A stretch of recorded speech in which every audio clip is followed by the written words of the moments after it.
tous et bienvenue dans Café Presse. Aujourd'hui dans l'actualité, on ouvre l'album photo et on fait le bilan sur un an ou sur 30 ans.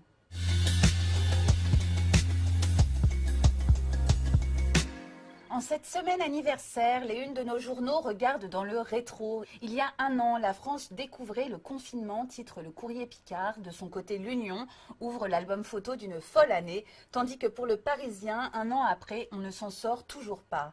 Une histoire sans fin pour Var Matin et une troisième vague comme cadeau d'anniversaire.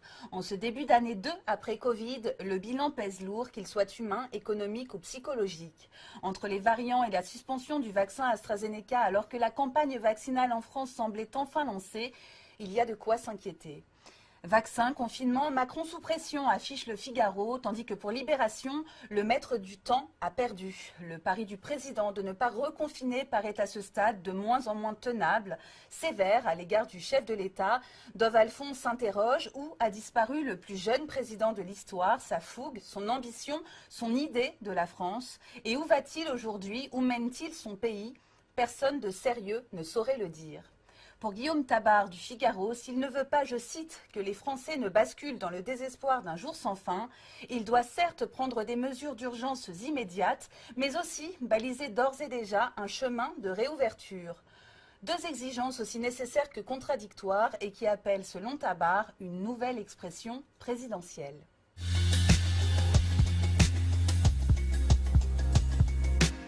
Longuement interrogé par le quotidien Sud-Ouest, le généticien Axel Kahn ne masque pas ses inquiétudes. Sur la polémique autour de l'AstraZeneca, il confie « Ce qui se passe est un désastre, la confiance de la population envers ce vaccin va s'effondrer et par diffusion, la confiance va s'altérer envers la vaccination en général, alors qu'on assistait à un mouvement d'enthousiasme après une forte réticence. » Sur l'entêtement d'Emmanuel Macron à ne pas reconfiner, Axel Kahn est assez sévère. Comme le président de la République envisage de se représenter, il a choisi avec une forme de mépris pour les scientifiques d'endosser l'habit de celui qui veut éviter l'huile de foie de morue du reconfinement. Pour moi, c'est un désastre sanitaire. 90 000 diagnostics de cancer n'ont pu être établis. Par conséquent, entre 3 000 et 10 000 personnes vont mourir de leur cancer alors que ça aurait pu être évité, souligne celui qui est aussi le président de la Ligue nationale contre le cancer. Le généticien souffle quand même un conseil à l'oreille du président qui peut encore sauver la mise en déclarant, je cite, « Je vous ai protégé le plus longtemps possible, mais que voulez-vous, on ne peut rien faire contre les variants ».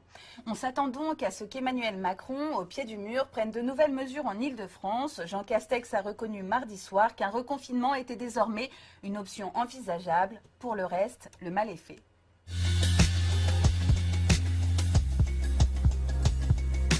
Parfois et fort heureusement, regarder dans le rétro peut aussi faire remonter de bons souvenirs. Dans le Parisien, Roger Morizot, alias Doudou, revient non pas sur une année, mais sur plus de 30 années passées dans les coulisses de l'Olympia, depuis son ouverture en 1954. Embauché comme régisseur, il a profité de sa proximité avec les stars pour prendre des notes, comme le lui avait soufflé Bruno Cocatrix, son père spirituel et directeur du célèbre music hall. À 91 ans, il publie « Je les ai tous vus débuter », un livre de témoignages parsemé d'anecdotes savoureuses sur les vedettes de l'époque. Johnny, avec lequel il partira en tournée en 1972. Dalida, colérique, qui n'avait pas hésité à gifler un ingénieur du son après un problème de micro survenu pendant un concert. Orlando, son frère et manager, la sermonne et subira le même sort. Colérique également et pas commode, selon Doudou, Claude François, qui avait, je cite, l'insulte facile. Un jour, il m'a mal parlé, je l'ai chopé par le col, il s'est ensuite excusé, raconte l'ancien régisseur. Parmi ses souvenirs également, celui de Beko, qui cassait les pianos, ou de Paul Naref, qui aurait donné tellement de fil à retordre à Cocatrix qu'il se serait enfermé et plongé dans sa baignoire le soir de la première pour ne pas assister au concert.